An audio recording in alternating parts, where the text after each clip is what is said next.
I have great sympathy with the people who say it was a democratic vote that got us to leave, and so we must leave.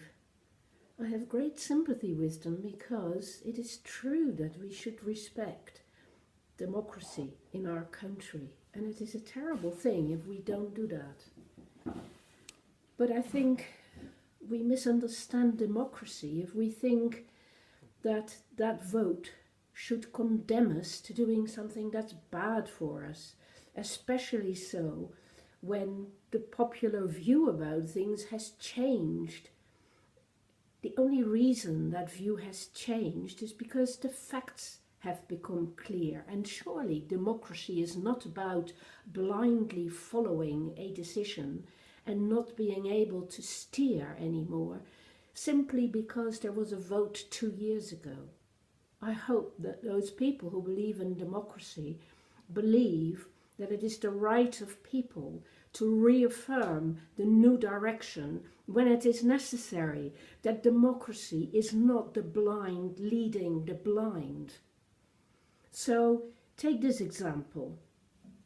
If a family decides to buy a house and has a conversation with the children, making a decision in principle to buy a particular house, and it takes them 2 years to get all the reports in and to figure out that there is subsidence in that house and that it is a danger that it might fall down, do you think it would be democratic and rational for the father of that family to say, "Oh, but my family voted 2 years ago to buy that house, so we must go ahead with it because that's the democratic vote"?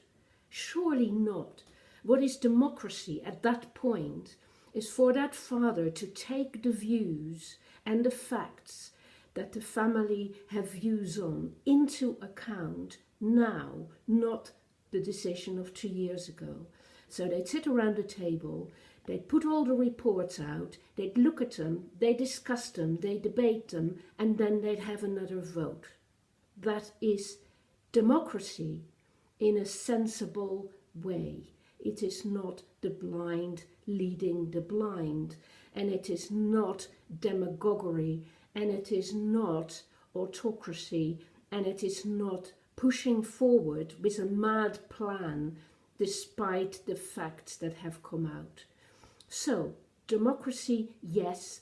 For 2 years we have gone ahead with the project to leave because 17 million was more than 16 million people. But now we have the facts on the table, and all those who have been speaking about the people's voice and democracy must now be consequential and logical and accept that that same democratic vote now must have a right to look at the facts that face us. Trust that vote, trust the people to be able to look at the facts and make up their minds as to what is best for our country. Personally, I'm a strong believer in democracy, but I also believe that we are sovereign in our democracy through Parliament, because we are a parliamentary democracy.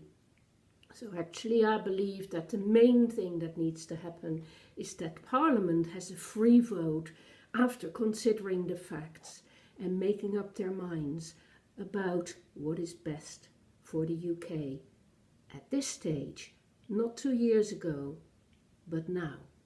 Stand for democracy and don't fight us when we ask for a vote to determine what is best for the country.